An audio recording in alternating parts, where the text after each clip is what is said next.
여러분에게 이익을 가져다 드리는 동반자 레리 파트너스입니다. 이번 주에도 재미있는 이슈로 이야기해 보도록 하겠습니다. 오늘 첫 번째 회사는 한솔케미칼입니다. 한솔케미칼에 공시가 나왔습니다. 최대 주주 변경. 조동혁 선생님 외에 특수관계인이 최대 주주였는데 국민연금공단이 최대 주주가 됩니다.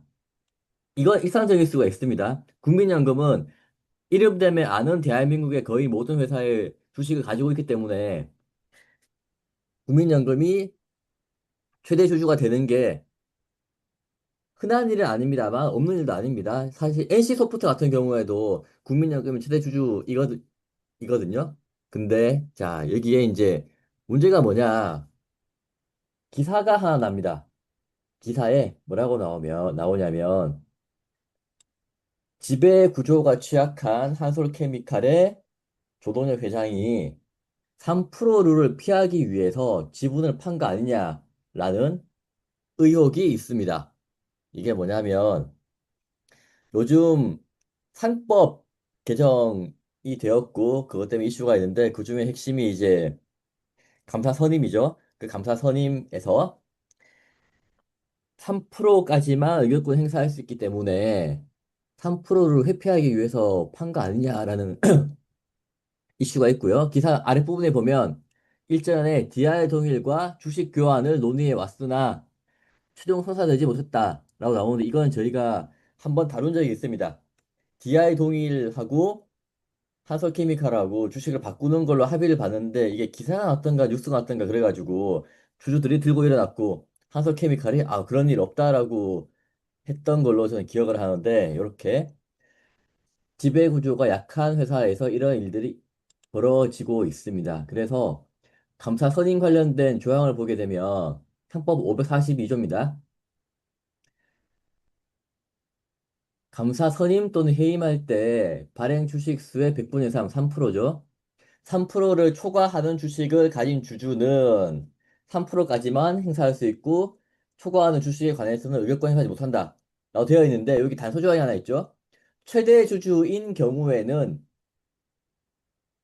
사회이사가 아닌 감사위원 선임할 때에는 특수관계인 그다음 등등을 합산한다고 되어 있죠. 요거는 이제 법이 바뀌어가지고 사회이사인 감사위원을 선임할 때도 3%까지만 행사하게 되는데 여기 조건이 이제 가장 큰 조건 우리가 봐야 되는 조건은 최대 주주인 경우입니다. 그러면 한솔케미칼의 조동열 회장 같은 경우에는 이제 최대 주주가 아니기 때문에 3%가 아니고 그러니까 합산해서 3%가 아니고 각각 3%를 행사할 수 있게 됩니다. 그래서 정리를 좀 해보면 제가 생각하는 이 법이라는 거는 이제 공동체 상식의 기준에서 정하는 규칙인데 우리가 공통적으로 생각하는 그 접점으로 이제 법을 만들다 보니까 허점이 있을 수밖에 없고 그 허점을 잘 찾아가지고 나한테 최대한 유리하게 해석하고 진행하는 게 능력이 아닐까 생각을 하고 이런 것만 또 전문적으로 하는 우리 변호사분들, 육사분들이 계시고 저희 레디 파트너스도 이런 허점을 찾아서 우리에게 저희 우리 고객에게 가장 유리한 방향으로 진행될 수 있도록 많은 노력을 하고 있습니다. 아, 예. 이게 3% 회피하기 위해서, 이건 추정이죠. 추정. 어찌됐건, 이제 한솔케미칼이라는, 이제 한솔그룹이죠. 한솔그룹. 한솔그룹의 조동혁 회장님. 한솔그룹의 최상단에 있는 게 한솔케미칼이죠. 뭐, 상장사만 해도, 뭐, 유가증권, 뭐, 코스닥 뭐, 이렇게 합쳐서 상장사만 해도 한 10개 정도 갖고 있는 대규모 기업 집단. 이죠. 예. 이게 뭐 기업 집단인데 그 중에 이제 뭐 지주회사격인 한솔케미칼 지분율이 어찌됐건 이 조동혁 회장이 왜 특수공개인이 한 15% 이상이었다가 매매 요 이제 매매를 통해서 이제 물론 이제 거래계획 보고를 냈죠. GS한테 뭐 한 30몇만 주를 팔겠다.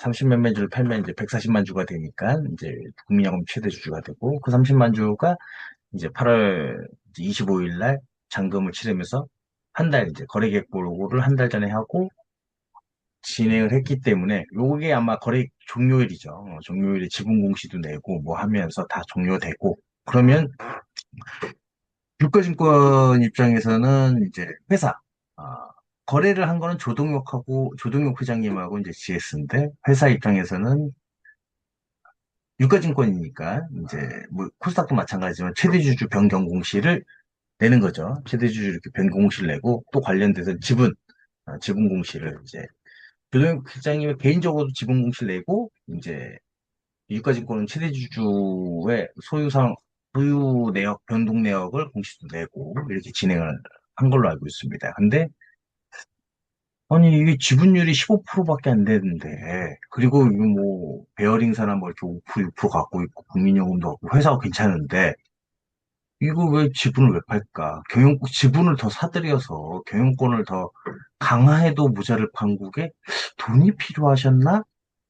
라고 생각을 할 수 있죠. 근데 그런 내용보다는 좀 아, 조금 좀 전략적인 3% 룰 회피, 지배구조를 취약한 조동혁 기장이 지분을 판 이유가 3%룰 회피 목적으로 한 거 아니냐라는 이제 우리 기자님, 박종관 기자님의 어, 추정이죠. 추정. 제가 봤을 때도 맞는 것 같긴 해요. 채무 상환 목적도 있지만 우호 주주인 GS를 활용해서 3% 룰 회피하기 목적이란 분석이 나왔다. 뭐 이래저래 뭐 필요한 거죠. 이 예전에 좀 3%룰 회피와 관련돼 가지고 사조 산업의 이제 주진우 회장님, 그 우리 국회의원 주진우 씨는 아닙니다. 뭐 주진우 기자님도 아니고 하여튼 주진우 회장님이 이 3%룰 주식 대여라고 기준일 끝난 다음에 다시 돌려받고 이래가지고 3% 룰을 회피했다가 법상은 맞는데 회장님이 이제 국정감사 끌려갔죠. 그 이후로 한동안 보지 못했던 한동안 보지 못했던 3%룰 회피. 새로운 방법을 또 찾으신 거네요. 뭐 어찌됐건 이분의 이제 그 포커스는 주식의 소유 목적 이게 아니라 이제 그 사조산업이 기준일에 주식을 누가 갖고 있느냐를 포커스로 맞췄다면 우리 조등록 회장님은 자산이 2조가 넘으시니까 아니 회사 자체가 2조가 넘으니까 아, 요 감사위원회를 설립할 때 어차피 감사로 선임이 안 되죠. 조단위가 넘어가니까 감사위원회를 선임할 때 요 단서 조항 최대 주주인 경우에는 사회이사가 아닌 감사위원회 선임 또는 해임할 때 특수관계인까지 다 이제 묶어야 된다. 합산하여야 한다. 라는 것을 회피하기 위해서. 그래? 그러면은, 우리하고 국민연금하고 얼마 차이가 안 나는데, 가뜩이나 근데 돈도 필요하네. 돈도 좀 갚을까? 어차피 이제 돈도 필요한 시점이고 하니, 그러면 얼마 차이가 안 나니? 그냥 시장에 던질 수는 없고, 우호주주한테인 GS에다가, 이제 하지 않았나. 그거를 바라본 어, 메인 눈이 이제 박종원 교수님께서 이제 일목요연하게 야신 거죠. 내년 이제 뭐, 정기주총에서 뭐 이렇게 우대권 행사할 것이다. 역시 GS 뭐 우대도로 행사할 가능성이 크다라고 하는 거죠. 보면 국민연금 13.5%, 베어링사가 6.4%, 뭐 노르웨이 중앙은행 6.5%, 뭐 6%, 뭐 VIP 자산운용 뭐 3.66, 뭐 이렇게 등등등 해가지고 기관 투자가 많죠. 그렇기 때문에 그렇진 않지만 기관 투자자들이나 이제 연금들, 노르웨이 중앙 그렇지만 이런 회사들은 대부분 이런 이제 기관 투자자들은 회사의 편에 좀 들죠. 회사 편에 드는데 보통 대부분 다 회사 편에 드는데 사회이사 감사 이런 것들에 대해서는 조금 다른 의견을 내는 경우도 있습니다. 거기다 이제 아직까지는 이제 그 한솔케미칼이 주주들이 뭐 이렇게 뭐 주주들이 뭐 제안을 하거나 뭐 그런 상황은 아니라고 해도 좀 아무래도 미리 준비를 하신 거죠. 어찌됐건 이제 지금 이제 8월 25일 날 매매를 했기 때문에 이 조 회장님 같은 경우는 이제 판매차가 걸리죠. 6개월 내에 이제 또 반대.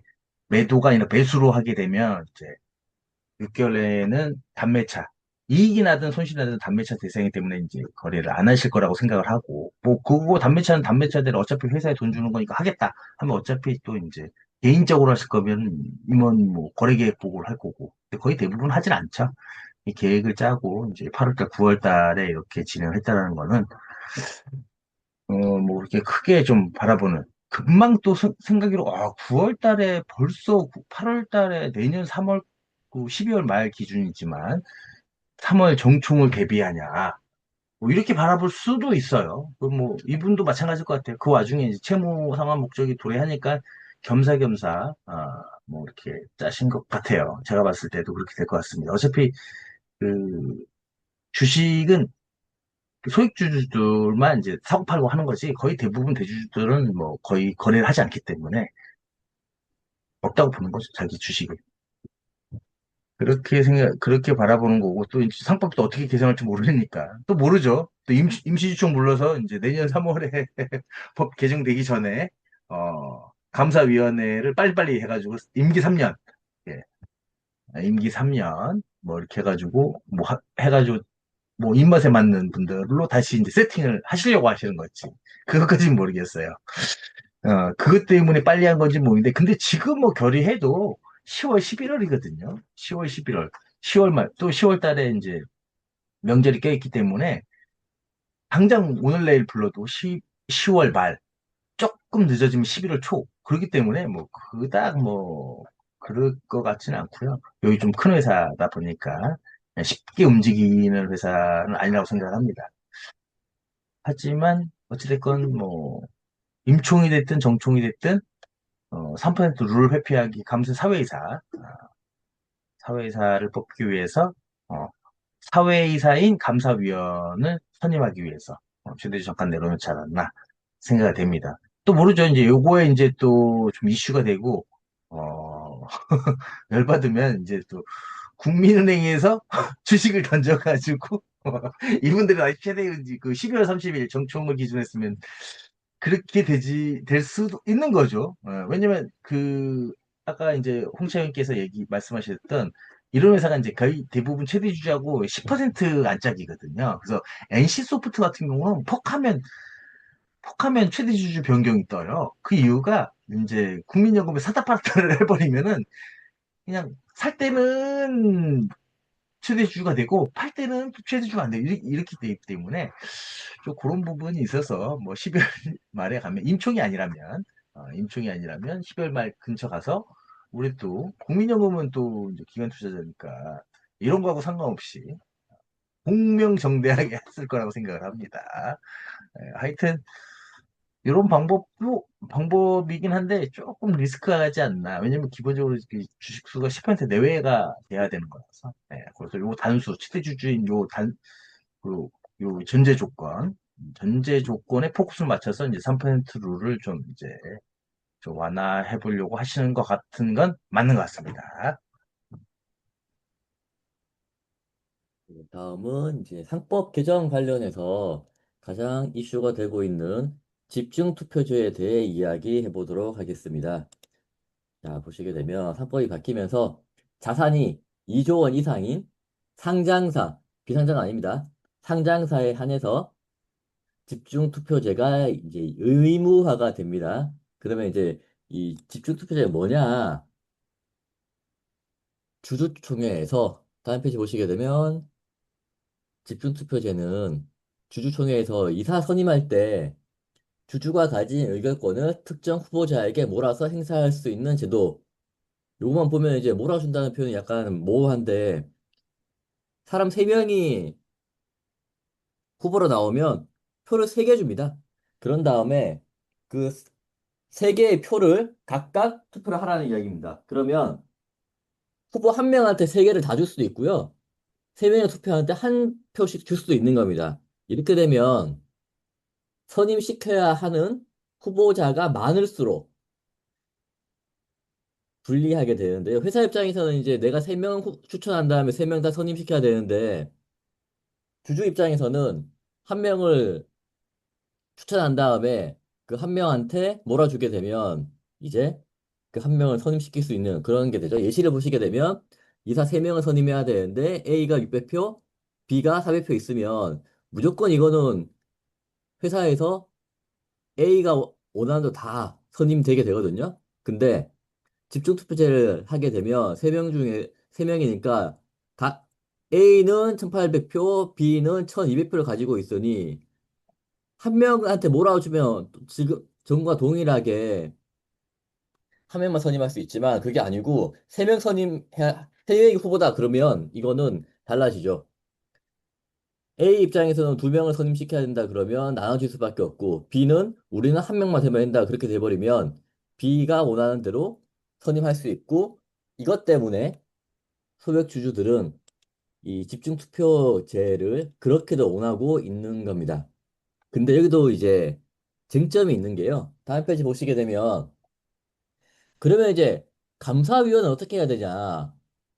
감사위원 뽑을 때 감사위원인 데는 사회이사 또는 감사위원인 데는 이사 이렇게 아주 별개를 뽑게 되거든요. 그러면 분리 선출 대상이 되는 감사위원은 이게 집중투표제의 대상이 되냐 안 되냐라는 문제가 있습니다. 그렇기 때문에 현재 이제 의견은 감사위원회는 독립적이기 때문에 이를 보호하기 위해서 의결권 부여한 단계에서 그러니까 조를 나눠서 감사위원 같은 경우에는 감사위원 따로 집중투표제를 적용해야 된다라는 게 현재의 의견이고 이거는 아직 확정된 게 아니기 때문에 어떻게 될지는 지켜봐야 됩니다.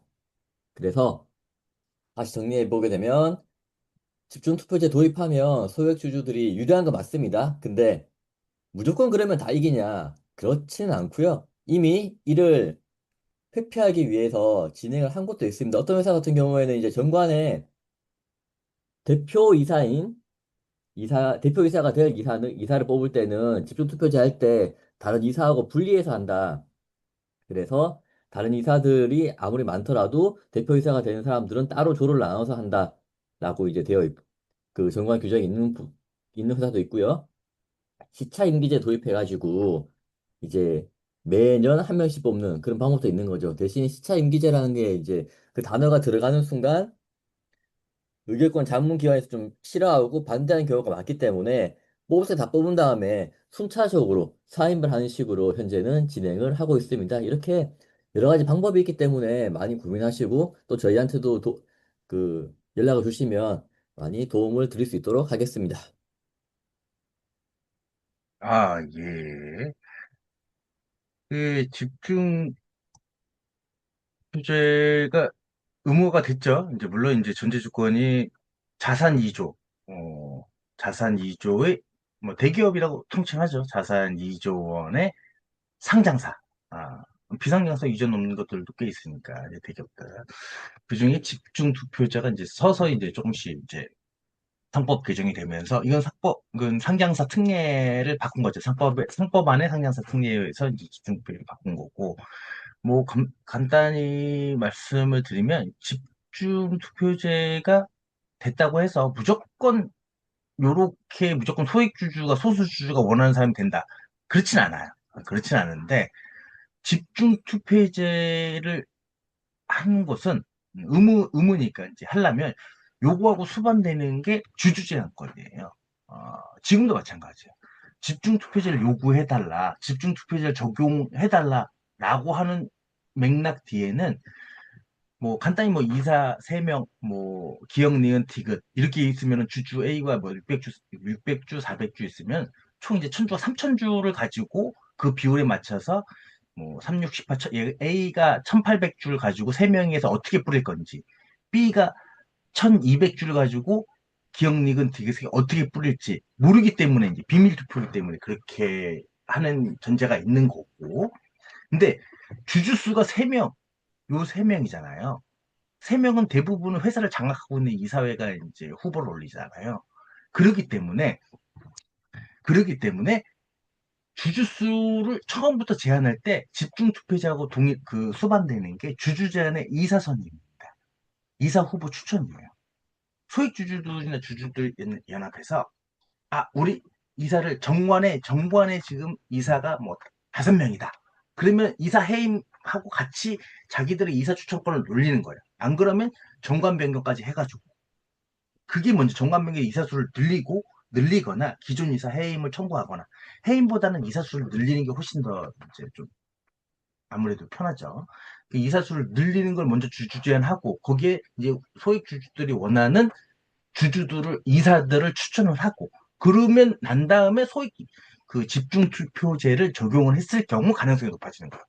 이렇게 간단히만 보면은 거의 대부분의 표결을 뭐 거수로 할 수도 있고 표결을 할 수도 있는데 뭐 만약에 표결을 하면 100%안 되죠. 표결을 하면 100주, 200주 이게 안 되니까 대부분 이제 거수로 하면 안 되고 이제 투표로 하게 되는데 자칫 잘못하면 요 한 사람의 B 주주가 뭐 기억, 니은, 디귿 중에서 디귿이 그 B 주주가 추천한 사람이었어. 그러면 B는 디귿에다가 1200줄 몰빵할 거 아니에요. 누가 봐도. 그러면 A는 디귿에다가 이게 뭐 안 돼, 뭐 반대를 1300주 그냥 하면 돼요.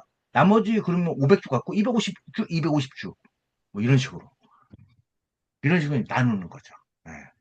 근데 그럼 부결되는 거죠. 다 부결되는 거예요. 다 부결되는 거죠.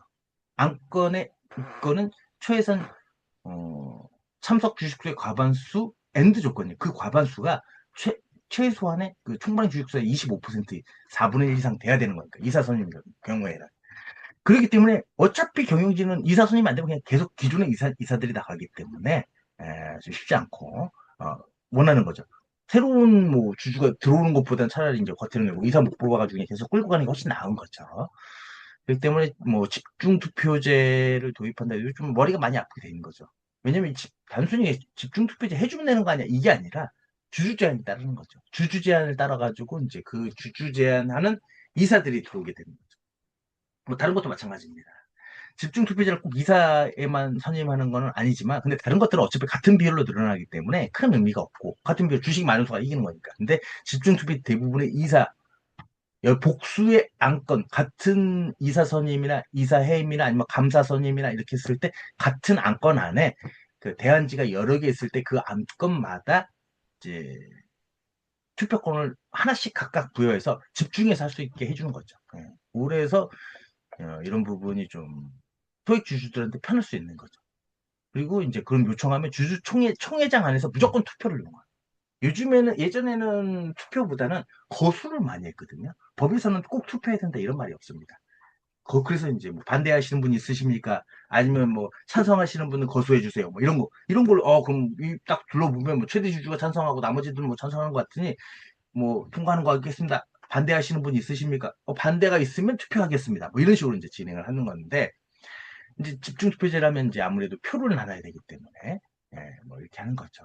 그런 부분들이 좀 있어서 이제 실무자 입장에서는 이제 주주총회 행사 진행까지도 준비를 좀 투표나 이게 투표함이라든지 아니면 안건이라든지 찬반 여부라든지 이런 것도 좀 준비를 해야 되는 거고 또 시뮬레이션도 좀 여러 가지 복수의 안건을 하는 거죠. 그러니까 우리가 원하는 주주가 이사가 3명이다. 그럼 우리도 한 10명 올리고 상대방도 올리는 주주 제한 그 소액 주주들이 하는 주주 제한은 거부할 수는 없기 때문에 물론 이제 예외 조항도 있지만 받아주고 거기에 맞춰서 10명 청구했으면 우리도 10명 올리는 거예요. 10명 올리는. 그리고 선임되면 정관의 이사수가 한정돼 있기 때문에 먼저 선임된 순보다 차순위 다음번 투표 그 뭐 5호 뭐 2-5호 뭐 이것들은 이제 뭐 앞에 선임됐기 때문에 뭐 부결됐습니다. 뭐 이런 식으로 이제 나가야 되는 그런 방법을 좀 시나리오가 좀 여러 가지 많이 써야 되는 거죠. 좀 머리도 많이 아프게 되고 좀 생각을 좀 많이 해야 되고 그런 부분을 좀 많이 고민을 저희도 하고 있고 많이 이제 담당자분들도 하고 있고 많은 이야기를 나눠보고 있고 그리고 이제 여기에서 나오는 게 이제 감사위원인 거죠. 감사위원. 이 감사위원 같은 경우는 아무래도 이거는 조금 더 크리티컬한 거죠. 이런 걸 조금 벗어나기 위해서 아까 같이 그 처음에 얘기했던 한국케미칼은 뭐 그래서 아예 초장에 미리 지금 뽑아놓으면 이게 이제 자선 2조 이상인 상장사이기 때문에 한국케미칼도 이거 도입하기 전에 우선 기존에 있던 임기가 시작된 사람들 어떻게 제재하지 않기 때문에 우선 뭐 다른 회사들 대안을 보려고 하고 미리 내가 뽑아놔서 임기를 진행하고 다른 회사들을 어떻게 이제 주주총회라고 어떻게 뽑는지 이제 보려고 선제적으로 이렇게 준비를 했을 수도 있는 거죠. 네. 근데 그 이사 같은 경우도 이제 할 때는 이제 이런 부분들, 특히 2조의 이사들, 보통 2조 이사들, 그 2조 회사들의 그 임원들은 그 위원회들이 많이 있기 때문에 임기가 1년, 3년 그냥 뭐 코스닥 작은 상장사처럼 3년 이렇게 퉁으로 가는, 물론 이제 그런 분들, 사주분들이나 사주분의 일가 친척이나 뭐 가신들은 그렇게 하는데, 외부에서 들어온 분들은 대부분 1년 정도 번갈아 가면서 순차적 뭐 이런 식으로 좀 진행하시는 분들 꽤 있는 걸로 알고 있습니다. 그거에 따라서 이제 집중 투표제도 좀 화두가 된 거죠. 점점 이제 시작이야. 지금은 2조 이상의 상장사지만 이제 점점 내려올 거라고 이제 보여집니다. 네, 내려올 거라고 점점 보여지고, 또 의무가 아니더라도 공고로 이제 계속 내려와서 코스닥까지 내려오기에는 아직은 조금 시간이 걸릴 수는 있을 것 같아요. 근데 준비를 해놓는 건 또 좀 좋죠. 그리고 어차피 이게 돼 있으니 그 소액주주들이나 회사에다 청구를 할 때 우리가 이사 제한도 하면서 집중투표제도 도입하라고 청구를 같이 할 수 있는 거죠. 예. 그럼 또 이제 반대하려고 하는 명분이 뭐 좀 쉽지 않다. 법에서도 정했기 때문에. 물론 이제 아직 도입하기엔 좀 시기상조입니다. 뭐 이렇게 얘기할 수 있겠지만 그런 부분에서 이제 조금씩 더 이제 이게 꼭 선진화됐다라고 뭐 사람마다 보는 관점이 다르지만 선진화됐다라고 뭐 단언할 수는 없지만 그래도 이제 이런 것들이 이제 주식회사의 상장사로서 조금 더 선진화가 돼가고 있는 건 아닌가라고 생각을 합니다. 예. 다음은 Q&A 하도록 하겠습니다. 네, 이사회에 관련된 질문이 들어왔는데요. 보통 이제 정관이나 이사회 규정에 보게 되면 이사회는 정기이사회가 이사회와 임시이사회로 나누고 정기이사회는 분기에 한 번 개최한다. 이렇게 되어 있는 경우가 굉장히 많습니다. 이게 표준정관에 그렇게 들어가 있어서 그런데 그러면 정기이사회 안건이 어떤 걸 주로 하냐? 정해져 있는 거냐? 라는 질문입니다. 아, 이게 저는 이게 정기 이사회, 임시 이사회, 이거 뭐 드라마에서나 이제 하는 거지. 드라마에서나 보고 그 뭐 아까 이제 말씀하셨던 이제 홍차이님 말씀하셨던 그 표준정관에 있는 그런 데서 있는 거 실제로 정기 이사회를 이렇게 뭐 한다. 이사회를 개최할 때 그냥 뭐 이 그 정도까지는 봤거든요. 2025년 제 몇 회, 제 8회차 이사회를 진행하겠습니다. 뭐 본 이사회는 뭐 뭐 의장인 뭐 누구누구 뭐 대표이사인 뭐 이렇게 시작하는 회사는 실제로 이사회를 할 때 그렇게 시나리오 써서 드리기도 하는데, 정기 이사회, 정기주주총회, 임시주주총회, 이거는 이제 많이 들어봤는데, 정기하고 임시이사회, 요거는 솔직히 이런 명칭 자체는 조금 좀 생소하고, 우선 이제 말씀하신 내용은 이제 정관에 나와 있는 회사의 정관에 이사회 중에서 이사회는 최소 분기당 뭐 1회 이상 해가지고 뭐 이사회를 진행한다.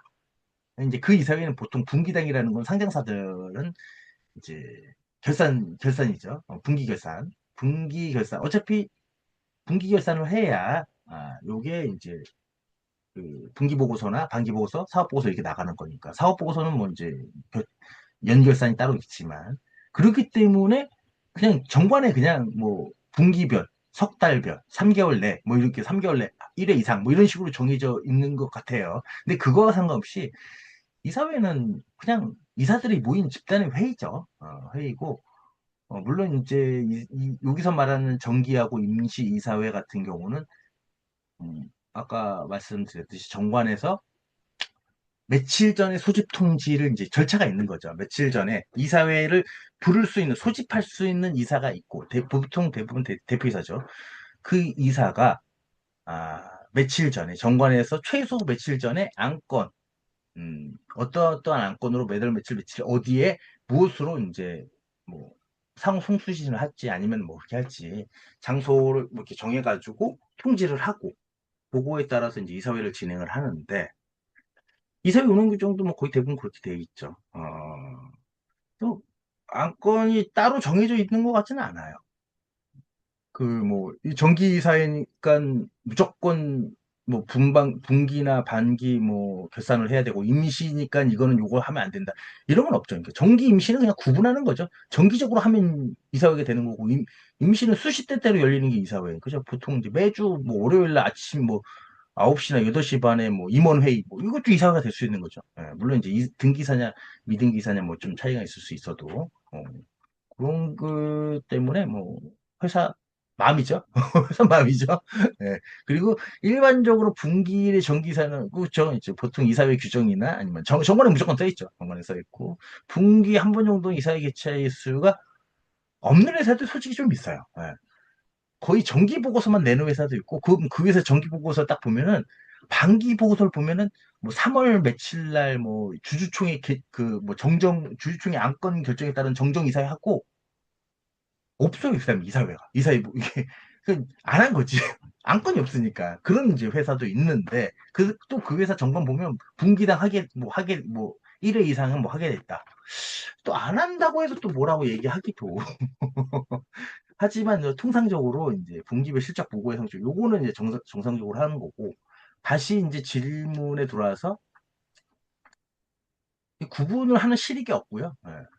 구분하는 실익이 없다고 보시면 될 것 같고, 그 중에서 하나는 있죠. 정기사회. 정기사회는, 어, 정기적으로 하는 건 다 이사회지만, 무조건 정해져 있는 결산이사회. 요거 빼고는 나머지는 다 크게 뭐 차이가 없다고 저는 그렇게 생각을 합니다.